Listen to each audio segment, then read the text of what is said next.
Well, welcome everybody to the 10th. I don't even know what the 10th anniversary is. Is that wood? Is it charcoal? What is it? I don't even know. Maybe somebody can tell me.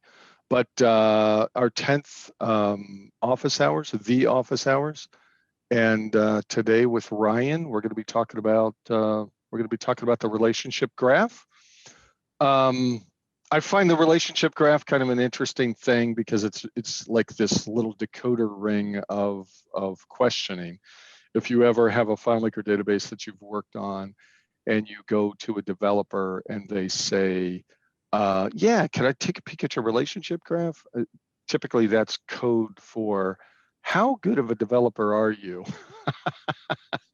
Because we have our own internal office hours, and I have a program that I'm working on that I have a lot of plates spinning with this little app that I'm building, and I'm always trying to sneak it into their office hours so I can get help on it, and keep putting it in front of them, and they keep throwing me out. But one time Ryan said, "Hey, let me look at your relationship," and I knew that I was in trouble. So yeah, I have not been invited back.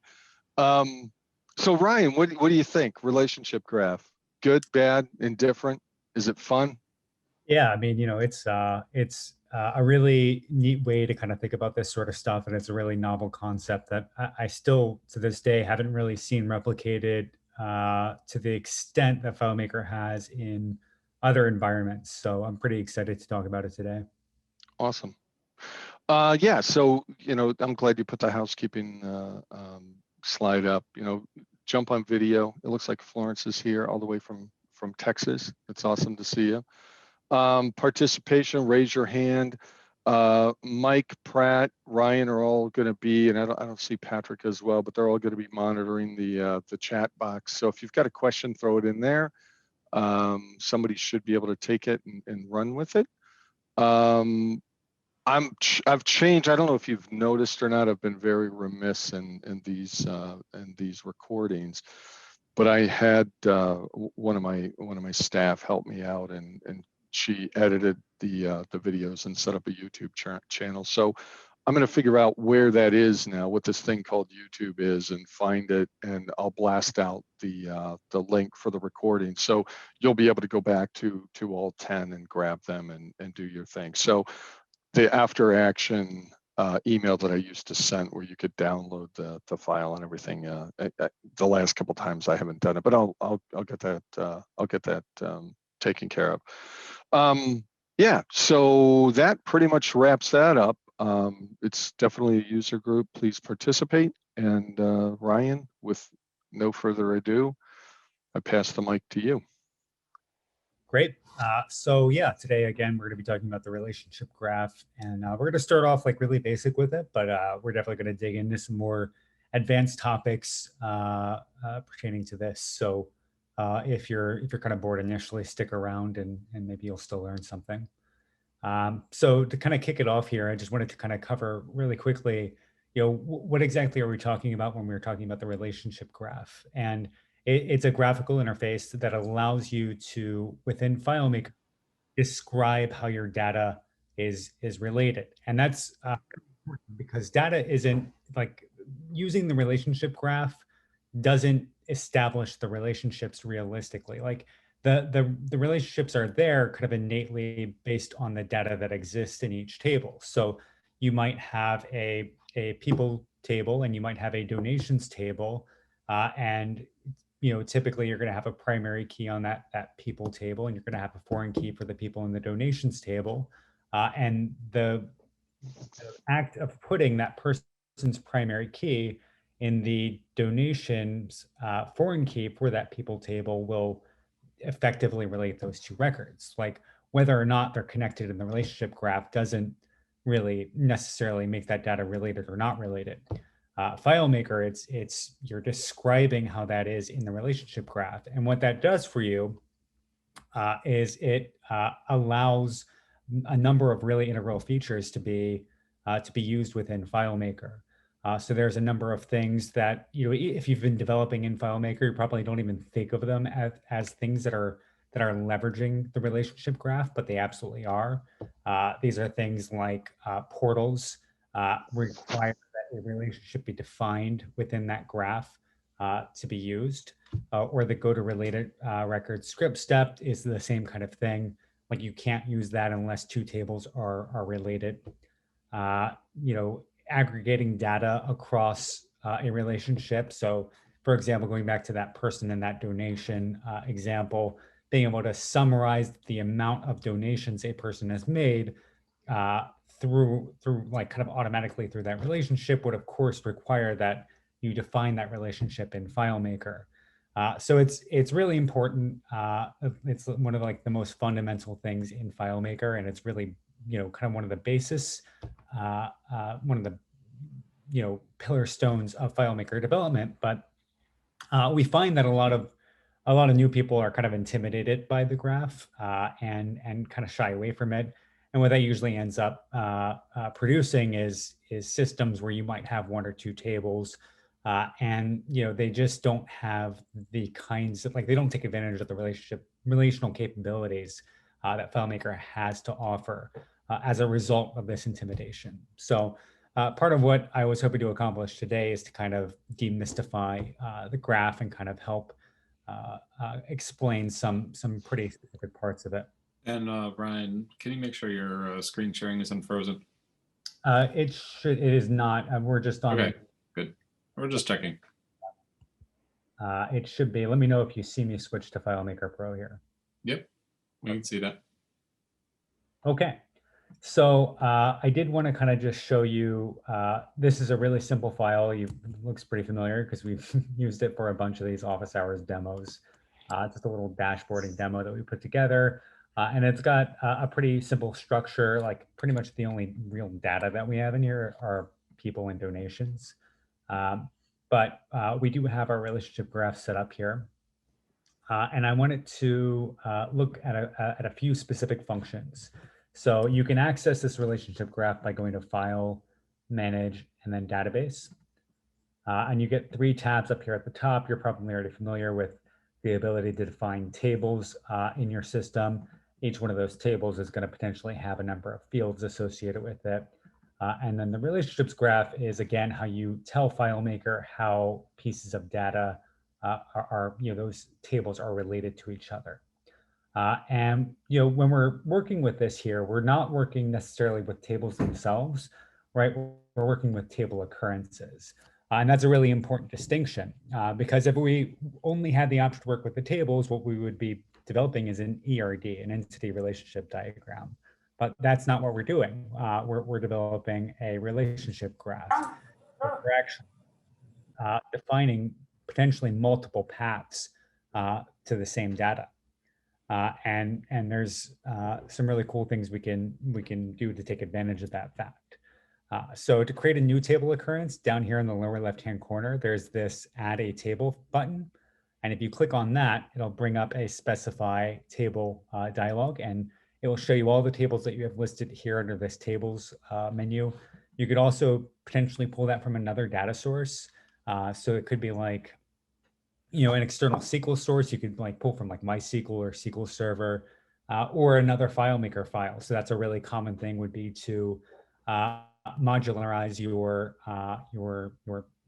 system and have like, maybe you have like a purchasing system, and maybe you have like an inventory system, and maybe you have like an ordering system, and then reference those individual tables within those systems across the files.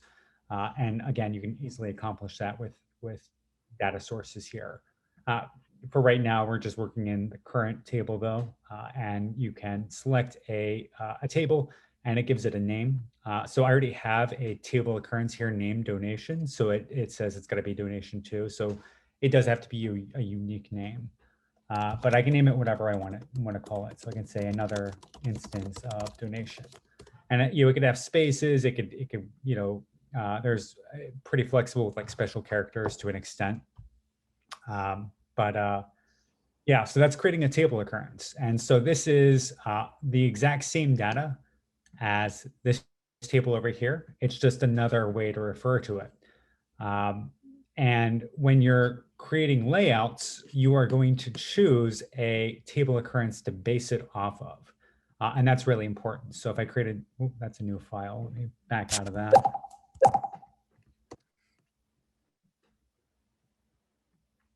So if I do a new layout here, one of the first things that it asks you is where to show the records from. And you can see I get the option to show records from another instance of a donation or that other table occurrence donation there. And that's an important distinction because what that really says is what relationships do you want available to you? Because obviously over here, I've got a relationship defined from donation to donation per person, but I don't have that same relationship defined over here.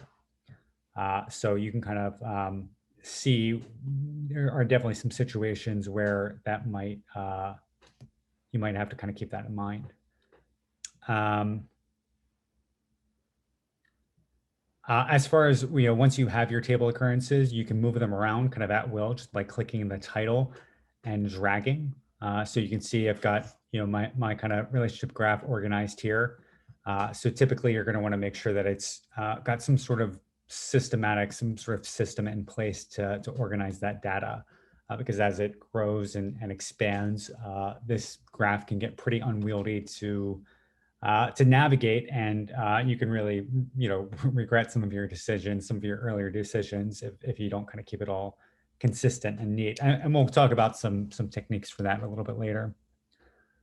You can resize these TOs. So if you hover over the left or right edges, you can increase the width or decrease the width of the table occurrences. Again, for organizational purposes, you typically want to try to be able to read as much as possible so that you can at a glance see what that table occurrence name is and know where you are in the graph. You can relate two table occurrences together. So if I wanted to, I could theoretically, I'll relate it over here. I could theoretically say that these two table occurrences are related. And what I'm saying here, and this doesn't make any sense, but I'm saying that the records are related when creation timestamp, that value equals this value. More likely what you're going to do is something more like this, where you've got the donation table and the person table, and you're going to say my primary key of the donation table is equal to, or excuse me, backwards, the foreign key for my person in the donation table is equal to my primary key for the person table there. And you can see, even though I kind of fat fingered that and I related the wrong fields, if you do that, that's not a problem. You could always double click on the equal symbol here and open up the edit relationship dialog. And then that allows you to modify not only the actual relationship, but also some additional more advanced settings. So I can say, instead of ID person to full name, it'll be ID person to the person's ID. And then I also get the ability to say we can allow the creation of records via this relationship. We can say you can delete records in this table when a record is deleted in the other table. So the purpose being there, like if I wanted to say, if I didn't want to have orphaned donations in my system, like if I delete a person, those donations that were previously associated with that person go away with them. If that is like a business role, I can enable that delete related records, and it will kind of take effect exactly like that. As soon as I delete a specific person, any relationship or any related donations associated with that person are gonna get deleted right along with them. And you could totally get yourself in trouble with this. There's totally the possibility of cascading deletes and deleting through multiple table occurrences kind of down the chain and ending up with deleting way more records than maybe you anticipated or wanted to. So of course you want to make sure that you're very explicit and careful when enabling that option. But again, kind of using some of the techniques that we'll talk about a little bit later, that should be pretty easy. And then you can also change the colors of these table occurrences as well. So you can see this one right here is red. So by default, I think the color is 777 is the one that they use, like the hex code. or I get maybe it's 787878. I don't know. I guess maybe I was wrong about that. But anyways, you can change this to whatever you want. So what I like to do is I like to have any table occurrences that have the delete option enabled, try to set those as red. And if you can like create through a table occurrence, sometimes what I'll do is I'll set that as green. So you can just kind of come up here and change that to green. And then that kind of gives you an immediate clue. Or, you know, instead of doing that, what some people will do is they'll kind of color code each of their individual tables. So they might say like the person table is always going to be blue. And then they can set it here and then set it here a little bit darker, a little bit of a darker shade. And then that way, at a glance, they could always see exactly where the instances of the person table are in their graph. I don't like doing that just because it, you know, it gets a little bit, if in a complex system, you're going to have way more tables than just a handful. And it gets kind of tedious to try to find a new color. And then some of the colors are inevitably going to be kind of close in shade. And then it's going to, you know, like visually distinguish that. I've also seen like grouping it by modules. So you might have like the purchasing module, anything related to the purchasing module gets like this color. Anything related to customers gets this other color. But again, then you have situations where you might have a table that really closely relates to two modules and you've got to make a decision about which module it's in. And then, you know, obviously later on, you might think about it and think it belongs in, you know, the other module, but you actually decided it's in that you know, first module. I don't know. Again, it almost ends up being more trouble than it's worth. You know, in terms of like what I actually gain from being able to scan that graph and see things in complex systems. I don't find it's so reliable. So, yeah. And then we also have another really important tip for working in this relationship graph is the concept of labeling and documenting things. So down here in the tools section, there is this text note function. And, you know, kind of by itself, like the default view of it is kind of pretty ugly. It just like looks like a little yellow sticky note.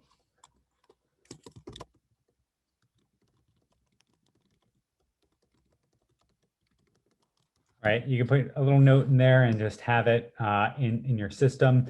What I usually like to do is I like to change the background to be transparent and, you know, give it whatever font I actually want to look at. And then my documentation can be a little bit more like whatever I want it to be. So it just looks a little bit more natural within the graph. So I can say, this is like the donation module, and then this is the person module.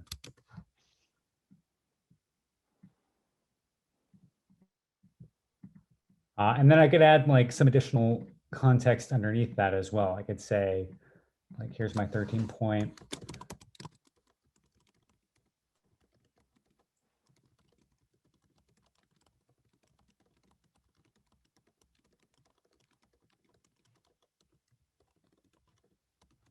And obviously that's kind of, you know, a poor note, like, of course it is, right? We probably could have guessed that just by the name, but you know, there's obviously going to be situations as you get into more complicated systems where, you know, a group of table occurrences or a specific table of occurrence, you know, its purpose might not necessarily be as readily apparent. And in those situations, you can go ahead and add a little bit of text there, a little bit of a note, and easily you'll refer to that later. And again, you obviously we've got this yellow here.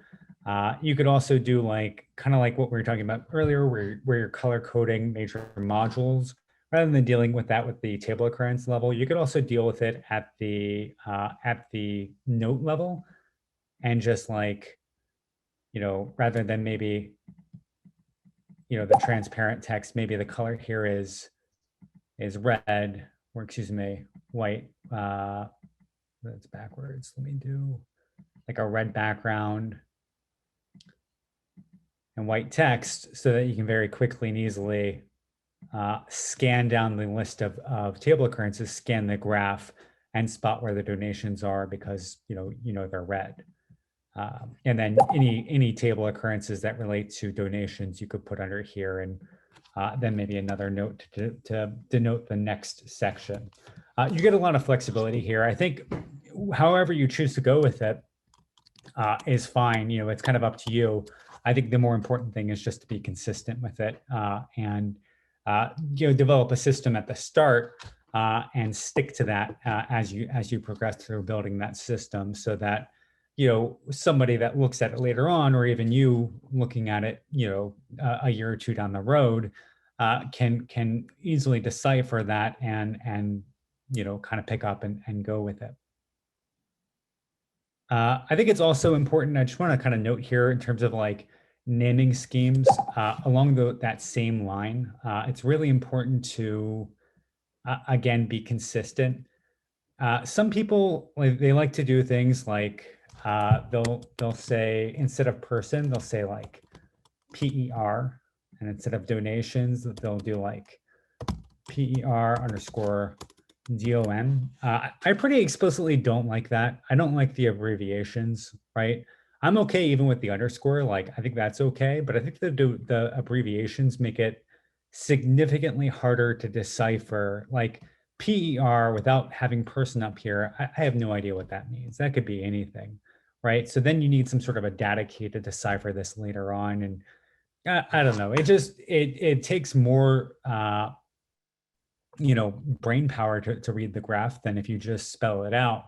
And it's not like there's some secret character limit that you're realistically ever going to hit with naming your table occurrences. So just call it what it is. And the way that I typically do it is I like to just have obviously the name of the table, and then as I kind of buoy out, which we'll talk about a little bit more in a minute, I'll put I'll kind of keep that chain going and just append them together. And for me, it just makes it a lot easier to read and a lot easier to kind of parse. Some people like to do, again, the underscores, which is fine. So that might look something like this.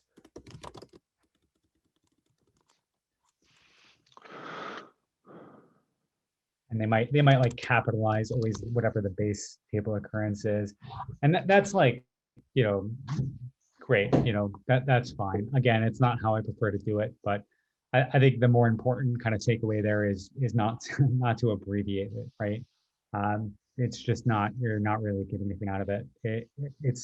It might be nice to like quickly scan in the moment, and because you work on it every single day, that CON really means contact, but it's not really about you looking at it today. It's about you looking at it in 2 years, or the guy that comes after you, or the guy that you hire to like do the stuff that you don't want to do, right? Like maybe you're on other projects, so you hire somebody in to work on it, and then every time they look at it, they've got to decipher what CON is, find that and deal with it. Slows them down versus just reading out the word contact.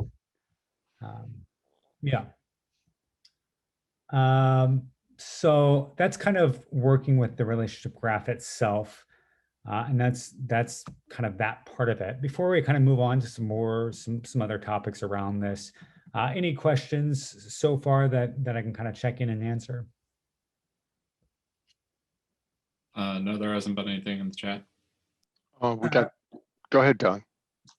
So I'm joining late, and so maybe you covered it. And I think you said you were going to go into anchor buoying, which I think is to make things out to the right. I have maybe I should show you my chart, because my chart is one big table, membership, and then into that is sustainer and then transaction. And so it's not as though there are multiple tables branching out. There's one table that branches out into many. And then I have many relationships, such as like pendings sorted by earliest date and pendings sorted by oldest date. So there are a lot that have a similar name. And so then your window has a lot of white, but my window is a lot of filled in. And when I try to go to look for a relationship to check it out or edit it or yeah, to check it, to find it, to see what's related, I have a lot of trouble finding the relationships because it's a full screen and there are similar names. And yeah, are you going to go into that? Yeah, I mean, absolutely. So that's kind of you know, where I think, well, I guess let me double check my slides. I think that's where we're moving into next. Yeah. So what you've just described, which is kind of like the perfect segue, you kind of did a little bit of my job for me. Paid actor. You kind of described what we call a spider graph, right? And it's not even necessarily like a bad thing, right? Like it's almost, to an extent, it's almost like, what do you prefer to work in? With, I think, an exception or two. So a spider graph, as you described, is you just kind of have your relationships there. So as you add tables, you kind of directly connect them to each other, and you just kind of build out your graph almost like an ERD, which, if you're not familiar with an ERD, it's basically just like a chart of your data, more or less. So like you have your contacts are related to invoices are related to invoice line items are related to products, and you just kind of go right down that chain there, as far or as wide as you need to go. And then as you leverage that graph, you just kind of base your layouts on whatever table is appropriate, and then you've got everything available there. But I think what you've found is that, you know, working with FileMaker, you're not just describing the data. That is not the relationship graph. The relationship graph is a way to tell FileMaker how your data is related, so that you can leverage specific FileMaker features. And it sounds like the same thing, but it's really not, because in order to do things like show you know, all the pending orders for a customer, there's multiple ways to kind of do this, but one of those ways would be to use a relationship, to like have a status field called pending and relate it to, you know, a person and the ID, and then that status field, like a constant pending to the order status. And then you've got effectively kind of a filtered list of orders that only show the pending orders. And so you're going to be really tempted to do that because it's a really nice way to kind of automatically filter that data out. And it's performance, and it's easy, and it makes sense. But if you use the spider graph, then you effectively have those two relationships. So you automatically lose your ERD, and you lose that niceness of like how you're accessing your data. So I mean, you know, I kind of looked a little bit before this meeting to see if I could find a system that we have, and I honestly just couldn't find, because it's been so long since we've done this that we just don't really have any good examples of it internally here. But if you Google spider relationship graph in FileMaker, you can kind of see some examples. Some of them are like fine, like some of them, you know, they make sense, right? And some of them, you know, they look like this. And, you know, like I said, it's not even necessarily like a bad thing to do it this way. But the reason why the mainspring standard is to do anchor buoy is just because it's a very rigid set of rules that, if you follow them, makes it very hard to get yourself into a situation where your graph becomes hard to navigate. And that's really all there is to it. It's just follow these rules, and like it's perfect for FileMaker. It's kind of like, it almost feels like FileMaker was designed with anchor buoy in mind. Really, obviously, anchor buoy kind of came, you know, obviously after the relationship graph, and people kind of learned to work with it, but it just feels really natural. So, and when we're talking about anchor buoy, I think that's a good enough segue to kind of dig into kind of the details behind anchor buoy. Anchor buoy, I've got a little bit more of a complicated system that I've anonymized. I'm not going to dig into much of it because I don't want to, like, you know, call out, you know, put out like a client's business on a meeting, but we can certainly show some like the graph at least. And it's not perfect either. You know, I'll say that too. One moment here. I thought I had this password saved, but I guess not.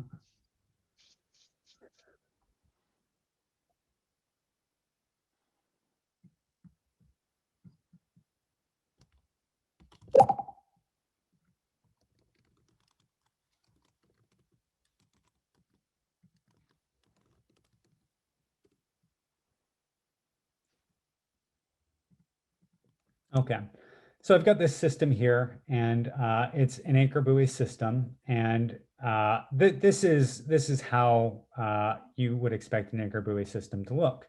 On the left-hand side here, you have your anchor table occurrences.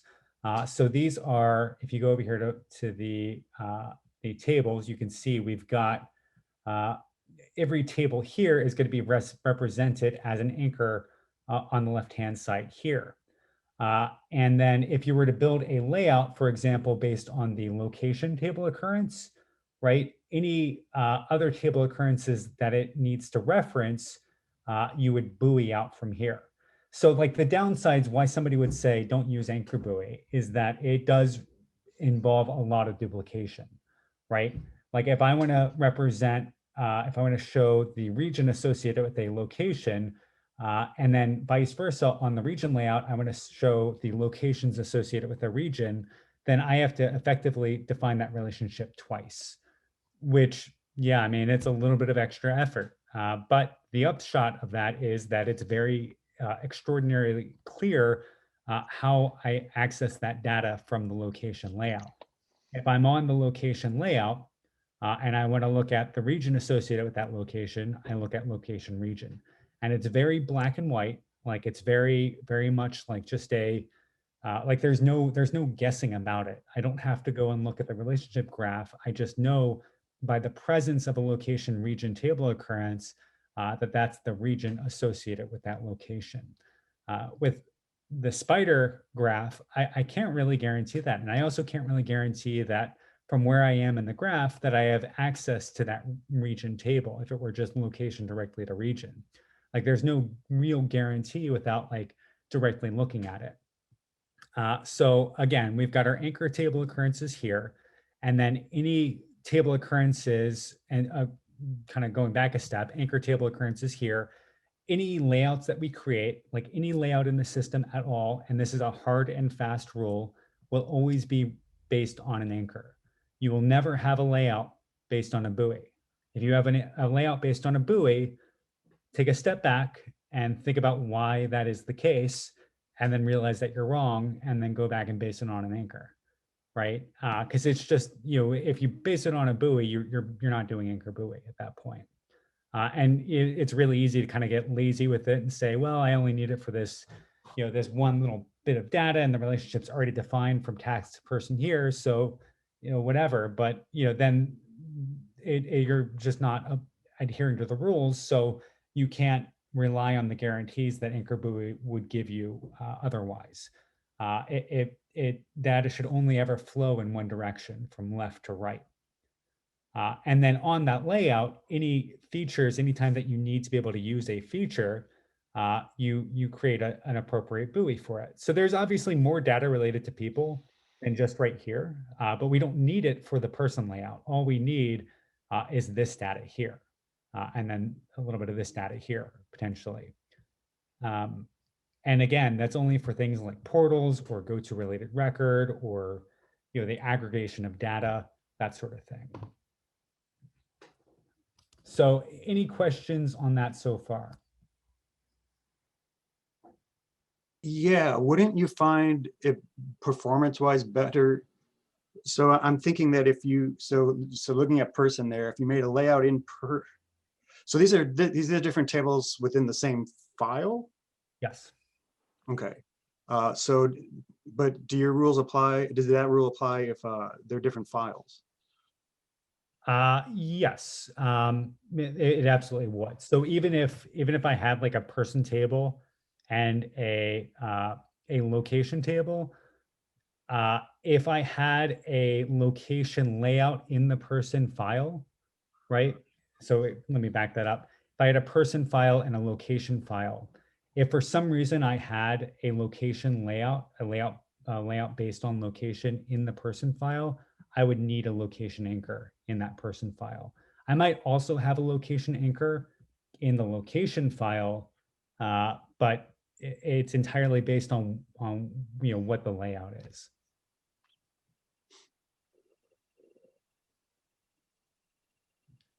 I kind of see it as like, the anchors, I'm going to set up an anchor for every table in the system just so it's available there.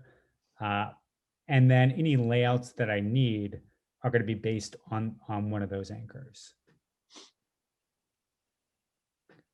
And, from like a performance perspective or, an amount of work perspective, I don't know if you're necessarily gaining anything over the other way. If anything, you might be losing a little bit, right? But I think it's probably negligible.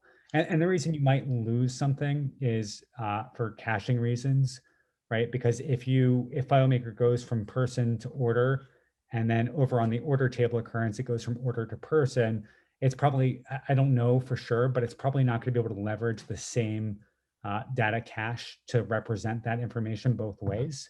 But I mean, that's negligible. And really what we're talking about here is keeping things sane from a development perspective over anything else. And, navigatable by other FileMaker developers, either you in a year or the next guy.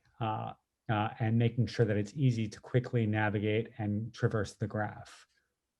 So I have a large membership table, and within there's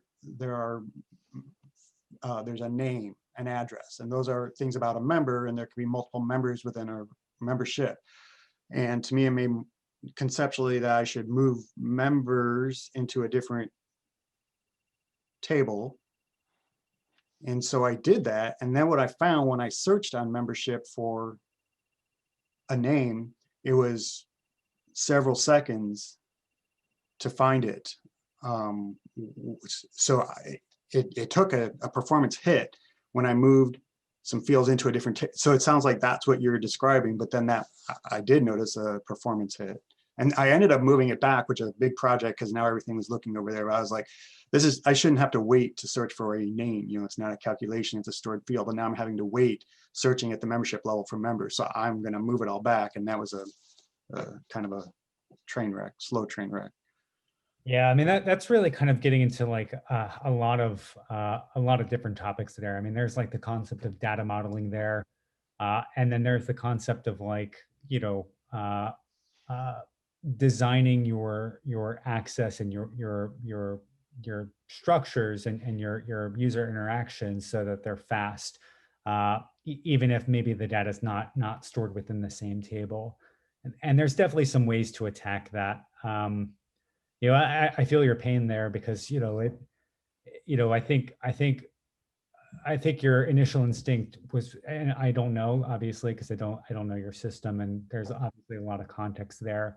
But I think your initial instinct was probably right to break those members out if you've got multiple members to normalize that data structure and break it out into its own table. But I know for a fact you're right, that would absolutely be slower to search on from a different table occurrence, just because it's got to do more work to get to that data.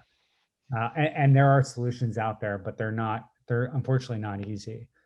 There's concepts of like denormalizing. So, maybe the data is normalized, but you've got a denormalized version available for fast searching and access. There's the concept of like scripting your searches so that maybe rather than like searching from that related table occurrence, maybe you split that search off in a script and go directly there and kind of bring back the IDs. There's like, I don't know, there's a lot of options to kind of attack that, but I think it definitely kind of goes past the scope of this here. Really good question though. Okay, but that's not the same thing that you're describing of having those different I'm not sure is that a table like let's say options choice, is that a table? I don't know, but yeah, that is a table occurrence. So this is the choice table is related to the option table is what that is. And then the naming scheme that I'm using is such that the base table occurrence is always available there, as we traverse across our buoys. So I always know if I'm looking at this table occurrence, I know that it is the inspection template that is associated with the inspection requirement that is associated with the option. And I some, guess, but when you said, so you said all layouts should be, let's say, at the option level, at that top level. So if you wanted to search for choices, then you would make a layout at option searching for choices, but then that would be that performance hit that I was describing. so it kind of depends. Like, I think that question gets a little bit broad. Like, if I wanted to just search for choices, then I would probably like have a layout based on the choice table occurrence. So the choice, Oh, yeah, oh, and then okay, I search directly on there, and that would be fast because it's all okay, the same table and it's local. okay, I understand. Find choices in the context of option, that's where you kind of get into that more like, it's got to go across, Related, yeah. and then that gets a lot more, it gets slower, potentially a lot slower in some situations. Mhm. And then you might have to start looking at some other options. Okay, thank you. Sure. And kind of back to your spider graph traversing thing. If you don't already have it, one thing that might be able to like kind of ease some of that pain. There's a plugin called Monkey Bread software. It's paid, but I think the free version gives you a lot of these things, like the ability to quickly search the relationship graph, and that could be something that might help you just kind of at least temporarily ease your pain and kind of get you to a point where you're not it's at least not unbearable until you can kind of get things cleaned up there. What was that, monkey bread? Monkey Bread software. We can pull that up here. If I don't know if Mike wants to drop a link in there for us, but it's this MBS FileMaker plugin.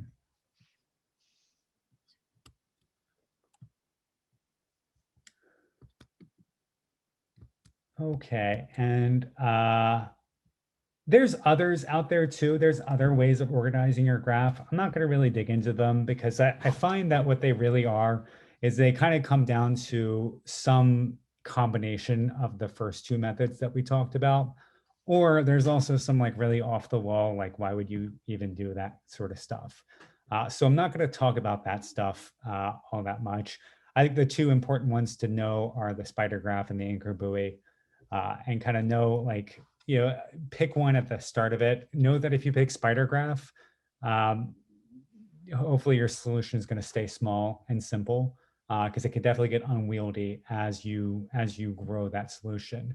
If you anticipate it being a larger solution, or even for simple solutions, I prefer anchor buoy just because you never know when a simple solution is going to grow into something bigger. But especially if you anticipate it being larger, I would definitely recommend going anchor buoy at the start. Okay.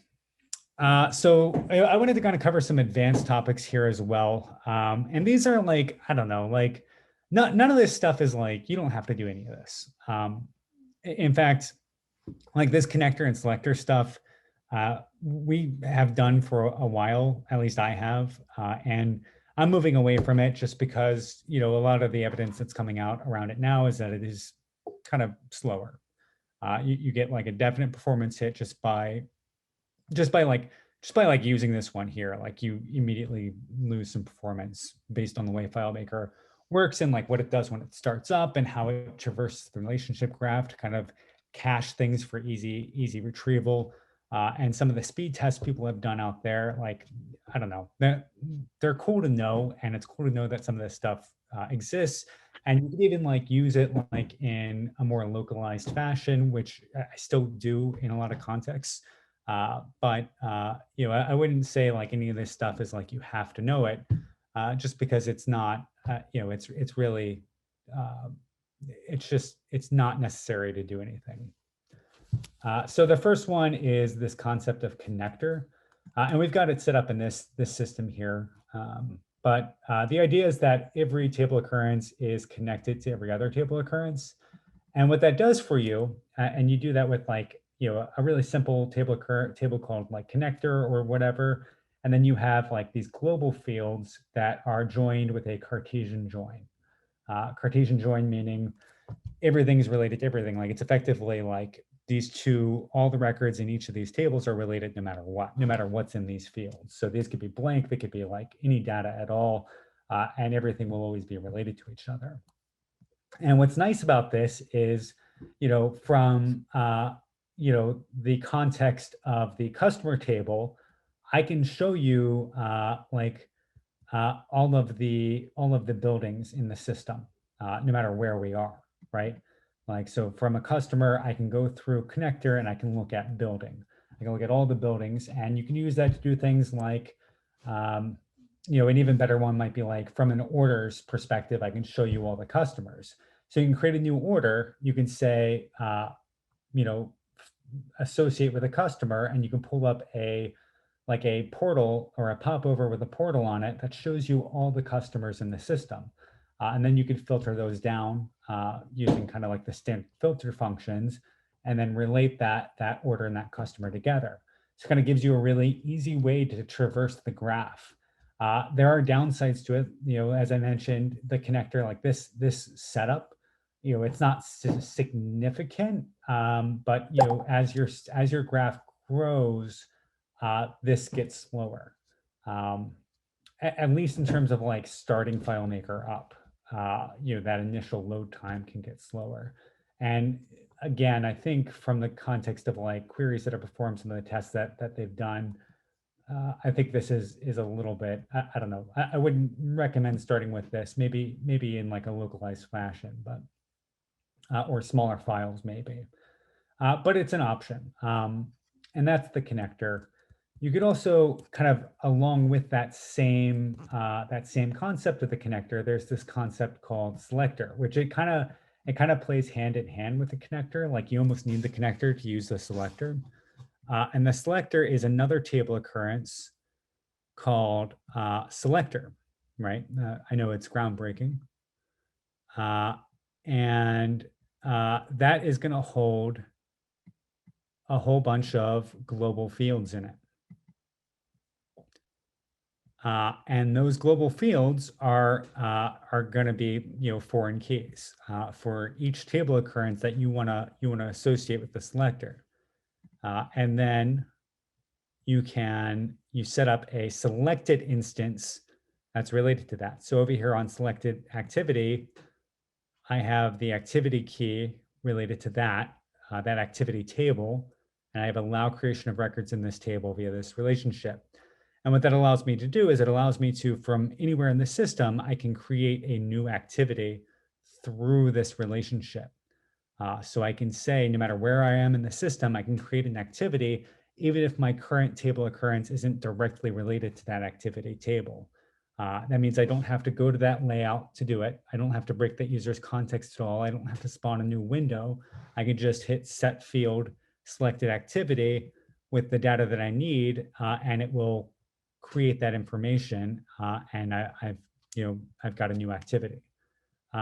So it's really handy for that reason, because it can be really disruptive to break the user's context and go and create something, and then their cursor goes away from where it was, and it's just a little bit weird for them. And this kind of prevents the need for that. And from a logical perspective, it's nice to be able to just say, at this point in this script, set these fields in this other table occurrence, and then continue on to do some other stuff. It's almost like running like an insert command in SQL, right? You just call it and it's done, and you kind of move on with your day. So, I mean, the setup for that is like, it's a little bit advanced, but it's not too hard. I mean, we're really talking about two table occurrences. You got your connector table occurrence.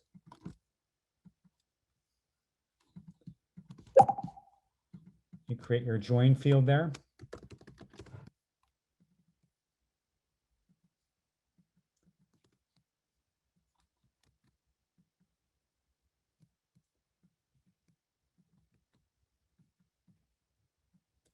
And just in case it wasn't clear, we didn't create this selector connector stuff. I think this was like Todd Geist created this like a while ago. I'm kind of bringing it up honestly, just because it's like more interesting than anything else. And in case you ever like see it in another file, but yeah, I definitely wouldn't say like none of this is like, for a simple system, I would not say use this stuff, right? It's almost like academic.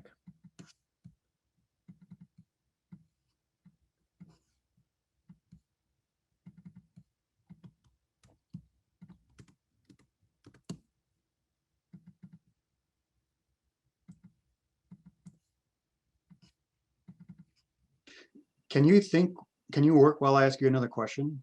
Yeah, totally. So so my thing where I had bill pending or billings, uh, oldest first and billings oldest last. And you can create a relationship that sorts them and name it that. And that's what I've done. And then it seems that at some point FileMaker added the ability to create a relationship and then sort on it, kind of whatever, regardless of the way you, or is it the portals I'm thinking about? The portals can resort it. And so my question is, should that mean all sorts in relationships be abandoned because you can always, or at least for portals, because you can always sort it there?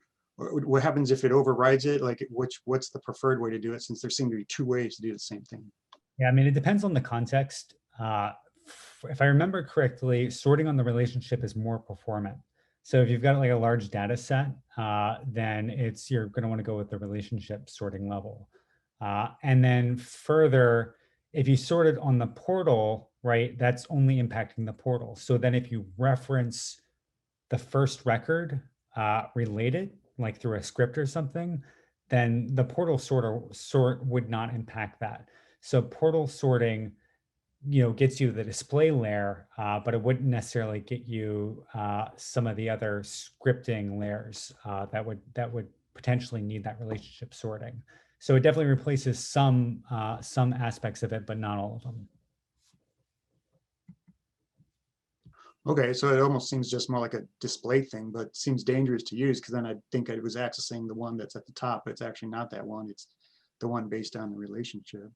Yeah, I mean, if you're within the context of the portal, then yes, you would be accessing the correct one. It's Oh, more. like if they press a button that I put in the portal row, then it will access the correct one. That's right. Yeah. Okay, okay. But if you're like just on the parent record in that context, and you have a script that says give me the first order related to this customer, then it's not gonna the portal sorting would not impact that at all. It would just grab the first related one, which if you sorted at the relationship level would be potentially the oldest one or the newest one or whatever you set it to. So I've got my selector. And I'm going to do this really quick because we're actually running out of time, which I honestly didn't expect, but try to do this really quick.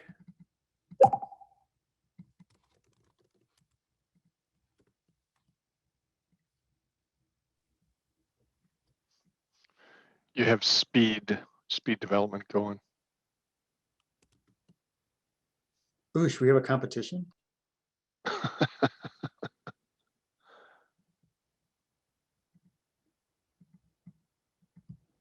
Okay, so we've got our relationship set up. We've got our selector, it's connected, and then we've got our allow creation of records. And there's only one thing left I have to do, which is pop over into these two tables, and I have to make sure that I have at least one record available in there, otherwise this won't work. So I just kind of create a record there, I create a record there, and I'm just going to double check that my selector tables, yep, everything is global there. So now from the context of people, for example, I could write, create a donation, do something like, I always like to reset this first, like wherever I am, just to be safe, like reset the selector.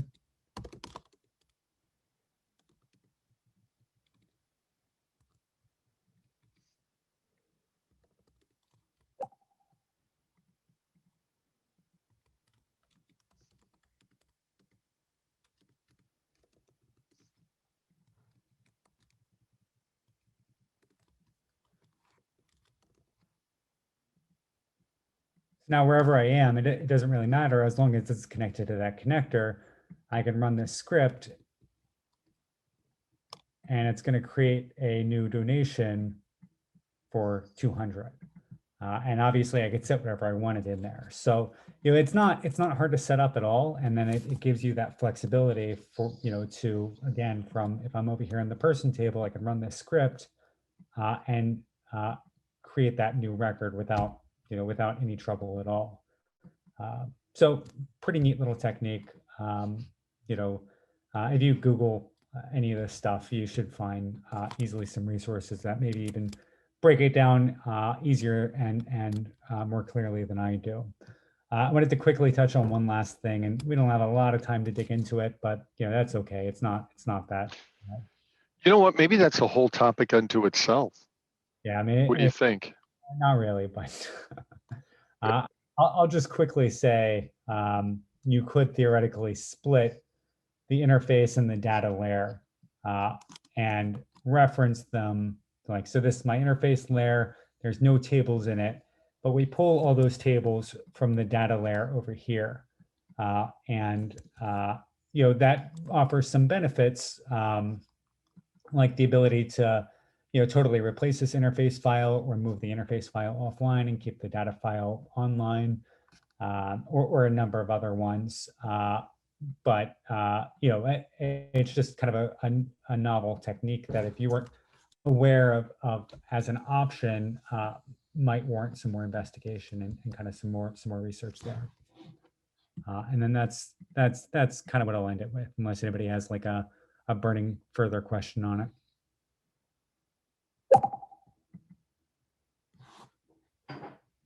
Butte.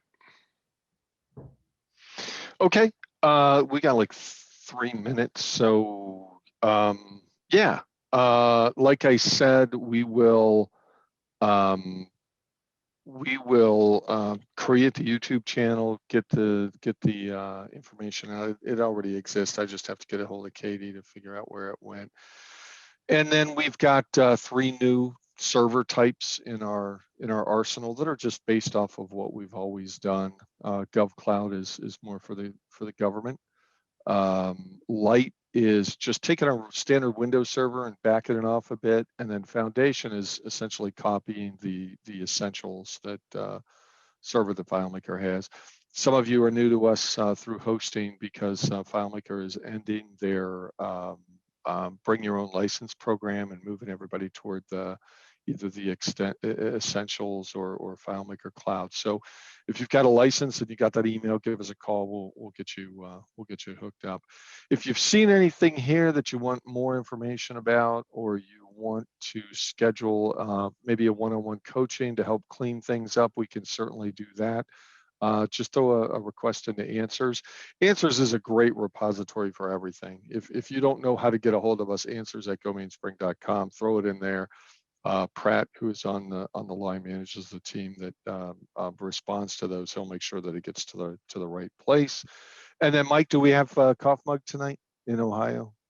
Yeah, I posted a link to it in the chat, but we have that tonight at 6 o'clock. It's our Ohio user group that has been virtual since the pandemic started. And tonight we're tackling FileMaker platform backup strategies. So if you ever wanted to know what's possible in terms of backup, I'll briefly be going over what we do with our hosting products as well for backing up, because we have some extra backups built in with our hosting services. So yeah, there's a link in the chat window for that. And then that starts, the topic starts at 6:30, but we hang out starting at 6 o'clock and chat for half an hour before we start the presentation. So great. Anybody's welcome between 6 to 8 p.m. Eastern. Awesome, thanks.